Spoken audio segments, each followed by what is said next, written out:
নমস্কাৰ প্ৰাইভেট আসাম কেৰিয়াৰৰ নতুন এটা ভিডিঅ'ত স্বাগতম জনালো সকলোকে আজিৰ নতুন ভ্যাকেন্সিখিনি দেখুৱাই যাওঁ ডিটেইলছ চাই যাব আজি প্ৰথম ভ্যাকেন্সি হৈছে শাইন এন্টাৰপ্ৰাইজ পোষ্ট হৈছে টেলিকলাৰ ফিমেলৰ কাৰণে ইংলিশ ভালকে জনা হ'ব লাগিব আৰু কোৱালিফিকেশন গ্ৰেজুৱেচন বা হাই সেকেন্ডাৰী পাছ কৰা হ'লেও হ'ব কোনোবা ইন্টাৰেষ্টেড হ'লে মেইল দিয়া আছে মোবাইল নম্বৰ দিয়া আছে কন্টাক্ট কৰি ল'ব লাষ্ট ডেট ইয়াৰে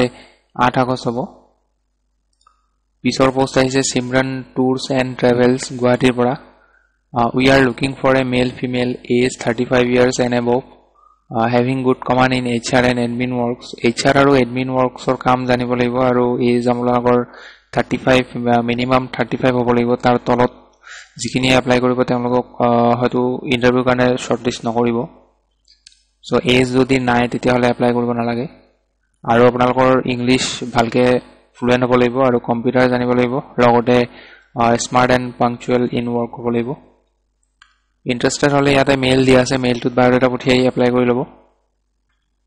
পিছৰ পোষ্ট মেডিকেল ইকুইপমেন্টছ ডিলাৰ এখনৰ পৰা আহিছে পোষ্ট আহিছে সেলছ এক্সিকিউটিভ স্যালাৰি 12000 ৰ পৰা 15000 ৰ লগতে ডিএ আৰু একমোডেশন খিনি দিয়া হ'ব কোৱালিফিকেশন হায়াৰ সেকেন্ডাৰী পাছ কৰা হ'ব লাগিব মিনিমাম আৰু গ্ৰেজুৱেচন থাকিলেও পাৰিব ডিপ্লোমা বা আইটিআই থাকিলেও পাৰিব কোনো এপ্লিকেশন ফিজ নাই মেইল দিয়া আছে মেইলটোত বায়োডাটা পঠিয়াই দিব লাষ্ট ডেট হ'ব 9 August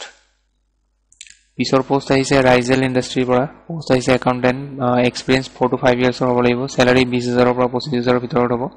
location Guwahati education qualification BCom কৰা হলে হ'ব ইয়াত মেইল দিয়া আছে মেইলত বায়োডাটা পঠিয়াই এপ্লাই কৰি ল'ব লাষ্ট ডেট হ'ব ইয়াৰে 10 আগষ্ট পিছৰ পোষ্ট আহিছে Jericho foods and beverage LLP location হ'ব গুৱাহাটী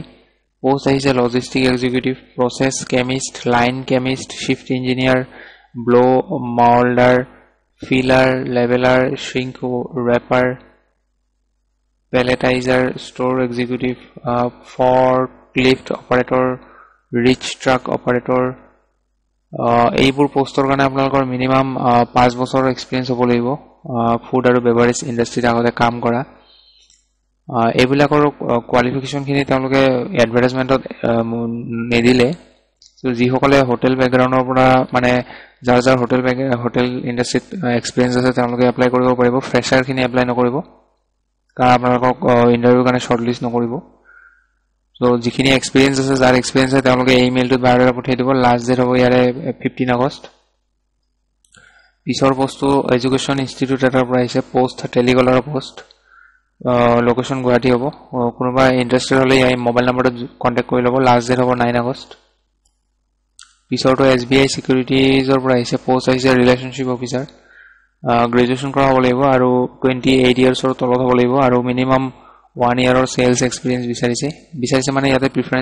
প্ৰিফাৰ্ড বুলি দিয়া আছে নহলেও হ'ব লোকেশন হ'ব বৰপেটা ডিস্ট্ৰিক্ট মেইল কৰি দিব আপোনালোকে ইয়াতে নিজৰ বায়োডাটাখন এইটো মেইলত মেইল কৰি দিব লাষ্ট ডেট হ'ব ইয়াৰে 9 আগষ্ট পিছৰ পোষ্ট আহিছে টুৰিষ্ট ট্ৰেভেল এজেন্সি পোষ্ট আহিছে ৰিসেপশনিষ্ট কাম telecaller Candidate should be fluent in English and Hindi. Starting salary 10,000 to 30,000 ৰ ভিতৰত লগতে ইনক্লুসিভ অফ ইনসেন্টিভ থাকিব কোনোবা ইন্টাৰেষ্টেড হ'লে ইয়াতে মোবাইল নম্বৰটোত কন্টাক্ট কৰি ল'ব লাষ্ট ডেট হ'ব ইয়াৰে 9 আগষ্ট পিছৰ পোষ্ট অৰা এন্টাৰপ্ৰাইজৰ পৰা আহিছে এক নম্বৰ পোষ্ট একাউন্টেন্ট 5 বছৰ এক্সপেৰিয়েন্স হ'ব লাগিব ই টেন্ডাৰিং আৰু জিএসটি আইটি ৰিটাৰ্ণৰ কাম এইবিলাক জানিব লাগিব আইটি ফাইল কৰিব পাৰিব লাগিব 2 নম্বৰ পোষ্ট হৈছে ফিল্ড সেলছ এক্সিকিউটিভ 2 বছৰ এক্সপেৰিয়েন্স লাগিব 3 নম্বৰটো টেলি অপাৰেটৰ 2 বছৰ এক্সপেৰিয়েন্স লাগিব ইয়াতে আপোনালোকৰ ইন্টাৰভিউ ডেট দি আছে 10 আগষ্ট টাইম দি আছে ৰাতিপুৱা 10টা বজাৰ পৰা 4টা বজাৰ ভিতৰত ইন্টাৰভিউ হ'ব সো ইন্টাৰভিউ কোড হ'ব আৰু কোনটো মানে এড্ৰেছত যাব লাগিব ইন্টাৰভিউৰ কাৰণে আপোনালোকে এই মোবাইল নম্বৰটোত কন্টাক্ট কৰি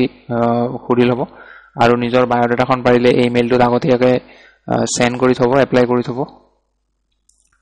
পিছৰ পোষ্ট ফ্লিপকাৰ্টৰ পৰা আহিছে বঙাইগাঁও পোষ্ট আহিছে customer experience executive qualification engineering কৰা হ'ব লাগিব বা আপোনালোকৰ যদি মাষ্টাৰ্ছ কৰা আছে তথাপিও হ'ব এনইপিজি বুলি দিয়া আছে তো ইয়াতে কোনো ধৰণৰ এক্সপেৰিয়েন্সৰ কথা মেনশন কৰা নাই আপোনালোকৰ যদি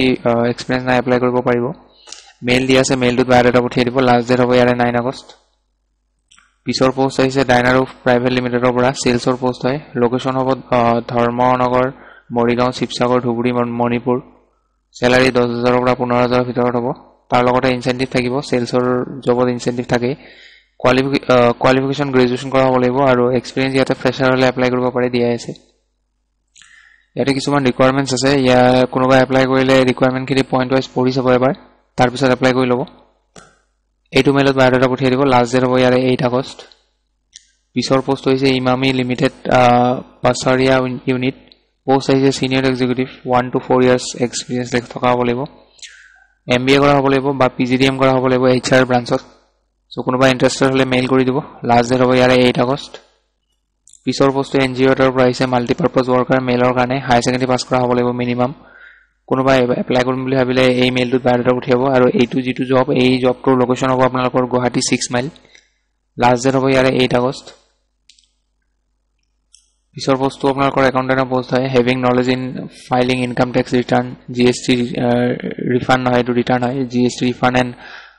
ফাইনেলাইজেশ্যন অফ একাউণ্টছ এইখিনি কাম যদি জানে এপ্লাই কৰিব পাৰে কোৱালিফিকেশ্যন বিকম পাছ কৰা হ'লে হ'ব এই মেইলটোত বায়'ডাটা পঠিয়াই দিব লাষ্ট ডেট হ'ব 9 আগষ্ট পিছৰ পোষ্ট আদিত্য বিৰলা কেপিটেলৰ পৰা আহিছে পোষ্ট আহিছে সেলছ অফিচাৰ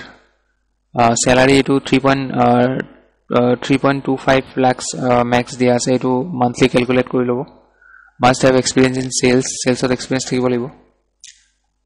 লোকেশ্যন হ'ব গুৱাহাটী যোৰহাট অংগুল ৰৌৰকেলা পুৰী বালাসৰ ভুৱনেশ্বৰ এই মেইলটো বায়'ডাটা পঠিয়াই এপ্লাই কৰি লব লাষ্ট ডেট হ'ব ইয়াৰে 8 আগষ্ট সো আজি এইখিনি আছিল গোটেইখিনি ভ্যাকেন্সিৰ আপডেট মই দিলো আপোনালোকক সো লগ পাম পুনৰ এটা নতুন ভিডিঅত সো আজিলৈ ধন্যবাদ